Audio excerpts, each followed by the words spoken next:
타미리스. 아주 이상한 일이 생겼어요. 테클라가 어떤 외국인의 교묘하고 망상적인 이야기를 듣는 데만 열중하느라 사흘간 식음을 전폐한 채 창가를 떠나지 않고 있어요. 테클라처럼 얌전한 처녀가 이렇게 마음을 빼앗길 정도라면 대단한 사람임이 분명해요. 그 남자는 이코니움 전체를 혼란에 빠뜨렸고 당신의 테클라도 혼란에 빠뜨렸어요.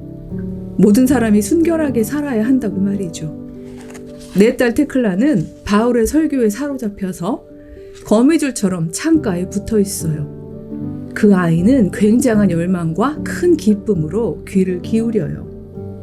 바울과 테클라 행전 2장 6절로 8절에 등장하는 이야기이다. 이 행전의 이름을 아마 처음 들어본 독자들도 있으리라. 2세기 교인들에게 널리 읽혔다는 이 행전은 바울과 동역한 귀족 출신 그리스도인 여성 전도자 테클라의 인생 여정을 담고 있다. 그러나 역사성을 논하기에는 사료들이 빈약하다. 일단 사도행전이나 바울 서신 어디에도 테클라라는 이름이 등장하지 않는다. 하지만 기록되지 않았다고 해서 실제하지 않았다고는 할 수 없다. 더구나 꼭 이코니움에 사는 귀족 처녀 테클라라는 특정 개인이 실제하지 않았더라도 초대 교회에는 테클라와 비슷한 삶을 살아간 이방인 귀족 출신의 그리스도인 여성들이 많았다. 브리스길라도 대표적인 예이다. 그러니 지금부터 소개하는 테클라 행전의 이야기들을 들으며 역사냐 허구냐 하는 사실 확인의 시각보다는 2세기 여성 전도자들의 실제성과 고백 문학에 담긴 의미를 함께 붙잡았으면 한다. 첫 인용 구절은 테클라의 어머니가 딸의 약혼자에게 하소연하는 장면이다. 소아시아 지방 선교 여행 중이었던 바울은 이코니움에 이르러 어느 가정에 초대되어 설교를 하고 있었다.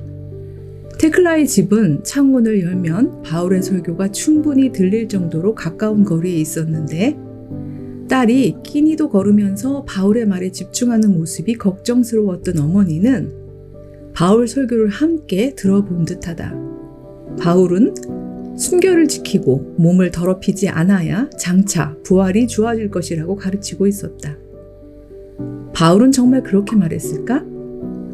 물론 바울이 임박한 종말을 믿으며 일상의 결혼 생활보다 독신 전도자의 삶을 더 권장하기는 했지만 정경에 속한 바울의 여러 서신을 보면 결혼하고 성생활을 한다고 해서 부활의 몸이 못 된다는 가르침을 전한 적이 없다. 2세기 무렵, 그러니까 상당히 영지주의적 영향이 강하고 제국의 박해가 본격화되던 시절에 그리스도인 사이에서 큰 공감을 얻었던 몸의 부활과 순결함에 대한 고백적 이해가 이 문헌에 담긴 것으로 보인다. 하여튼 테클라의 어머니는 딸이 결혼하지 않기로 선택하면 어쩌나 전전긍긍했다. 가산제로 운영되는 당시의 경제 시스템에서 유망한 귀족 가문의 자제가 결혼을 거부한다는 것은 집안 망할 소리였기 때문이다. 그럼에도 결국 테클라는 독신 선언을 하고 말았다. 약혼자 타미리스도 말릴 수 없는 신념이었다. 결국 어머니는 자기 딸을 행정관에게 고발하기에 이른다. 저 불의한 것을 태워버리십시오. 모든 여자가 그녀로부터 교훈을 얻어 그런 잘못을 저지르지 않도록 타미리스를 거부한 그녀를 야외 극장 한가운데서 태워버리십시오. 이쯤 되면 친엄마가 맞는지 의심이 갈만하다. 하지만 이런 류의 엄마는 몇몇 이탈적 예외 사례라기보다는 제도가 만들어낸 것이다. 정도 차이야 있겠지만 가산이나 지위를 지키기 위해 자녀를 희생시키는 일들은 동서막론하고 전통사회 귀족 가문에서 흔히 발견되기 때문이다. 가문 지키기에 앞장서는 이러한 여자들은 이론적으로 표현하자면 거세된 여성과 명예 남성의 혼종이다. 거세된 여성이란 여성으로 태어난 이상 남자를 따르며 남자 그늘에서 순종적으로 사는 것이 운명이라고 믿는 가부장제의 희생양을 일컫는 말이다. 명예 남성은 희생양이 되기 싫어 권력을 지닌 남성의 자리에 자신이 올라가려는 경우인데 생물학적으로는 여성이지만 그 역할이나 지위가 남성과 같다 하여 이름 붙은 말이다. 전통사회의 귀족 부인들은 현행 제도 안에서 특권을 누리는 존재들이기에 대부분 제도가 요구하는 삶의 방식을 절대화하기 마련이다. 총독 앞에 끌려간 테클라는 어찌 되었을까? 그 뒤에 일어난 일들은 믿기 힘든 일화들로 가득하다. 테클라는 결국 화형대에 묶이게 되었지만 이내 땅이 갈라지면서 안에서 물이 뿜어져 올라오고 하늘에서 비와 우박이 내려와 장작불을 꺼뜨렸다. 이 일로 다친 사람들도 많았다. 두려워진 총독이 풀어주자 테클라는 바울과 함께 선교 여행을 떠난다. 그러나 안디옥에서 알렉산더라는 귀족이 테클라의 아름다움에 반해 길거리에서 성추행을 하다가 테클라가 반항하는 바람에 큰 모욕을 당하게 되고 이 일로 테클라는 원형 경기장에서 사나운 맹수들의 먹이가 되는 형벌을 받게 된다. 그런데 굶은 암사자가 오히려 테클라를 보호하며 그녀를 향해 달려드는 곰과 숫사자를 죽여버렸다. 어디 그뿐인가? 계속해서 들어오는 맹수들을 피해 테클라가 성난 바다 표범이 있는 큰 웅덩이로 뛰어들자 테클라를 감싼 빛과 불 때문에 바다 표범들이 죽어서 물 위에 둥둥 떠올랐다고 한다. 관중 속의 여인들도 가만히 있지 않았다. 맹수들이 계속 들어오자 계피와 같은 최면 유향제를 사용하여 맹수들을 잠재우며 온 힘을 다해 테클라를 지키고자 했다. 이쯤 되니 총독도 결국엔 손을 들고 그녀를 풀어주었다. 나는 하나님의 종 테클라를 풀어주노라. 물론 테클라에게는 기도와 조력을 해주던 사람들이 많았고 나 역시 하나님의 기적에 불가능이 없음을 믿지만 이쯤 되면 이 놀라운 구원의 기적들이 1세기 사도들의 순교 현장에서는 왜 일어나지 않았는지 의문이 생긴다. 학자들이 제시하는 한 가지 답은 테클라 행전에 담긴 몸의 구원을 부활 테마와 연결하여 읽어내야 한다는 것이다. 불과 물, 맹수로 위협해도 하나님의 보호하심이 그리스도인을 구원하실 것이라는 신앙 고백이 담겼다는 것이다. 실제로 테클라가 안디옥에서 만난 귀족 여인 트리피나의 일화도 이 주장에 힘을 실어준다.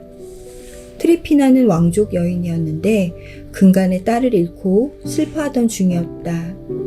그런데 총독에게 고발당한 테클라가 형 집행을 기다리는 동안 순교를 지키고 싶다면서 자신을 별도로 격리해 줄 것을 요청했고 이에 트리피나가 자원해서 잠시 테클라를 돌봐주겠다고 했다. 그런데 둘이 함께 있는 동안 딸 또래 테클라에게 마음을 열었던 트리피나는 자연스레 복음을 듣고 부활에 대해서 알게 되었다. 하지만 자신의 죽은 딸이 영원히 하나님의 품에 있고 부활의 날에 몸으로 다시 살아날 것이라는 말을 선뜻 믿기가 어려웠다. 그런데 트리피나는 원형 경기장에서 끔찍하고 잔인한 방식으로 공격당하는 테클라의 순환을 지켜보다가 그 자리에서 실신해서 죽었다가 테클라가 풀려나자 기적적으로 다시 살아나게 된다. 이날 이후 트리피나는 부활이 있음을, 자신의 딸도 곧 부활할 것임을 비로소 확신하게 되었다. 그리고 테클라를 자기 딸로 선포한다. 테클라는 고향 이코니움으로 돌아가 육신의 어머니를 전도하고자 했지만 물리적으로 멀어지는 것이 그리스도 안에서 새롭게 가족이 된 이 둘을 갈라놓지는 못했다. 테클라가 돌아간 뒤에도 트리피나는 자신의 확신을 삶으로 살아내었다. 그녀는 주의 말씀을 가르쳤고 많은 여자들이 회심하였다. 트리피나의 가정에 큰 기쁨이 있었다. 안타깝게도 테클라는 친어머니 테오클리아를 회심시키지 못했다. 테클라의 영성이 부족했다기보다는 테오클리아의 완악함이 견고했기 때문일 것이다. 하나님의 계시를 전하는 모세의 메시지를 거부했던 이집트의 파라오의 마음처럼 말이다. 하나님의 계시도 이웃의 영성도 그 틈을 비집고 들어올 수 없을 만큼 자기 답에 사로잡혀 갇혀있는 마음 상태가 완악함이다. 역설적이게도 테클라는 친어머니를 잃고 그리스도 안에서 새롭게 어머니를 얻은 셈이다. 18세에 바울을 따라 처녀의 몸으로 고향을 떠날 때 테클라의 마음 한구석에 어머니에 대한 안타까움과 미안함이 왜 없었을까?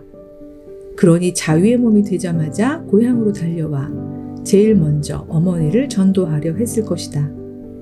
하지만 테클라는 결국엔 몸의 어머니와 헤어져 셀루키아 지역의 로데온 산으로 가서 홀로 독신 수도자의 삶을 이어간다. 테클라가 무려 90세까지 장수하였던지라 그 산에 머무는 동안 사건도 많았다. 다음 장에서 테클라 이후 삶에 대해 더 소개하기로 한다.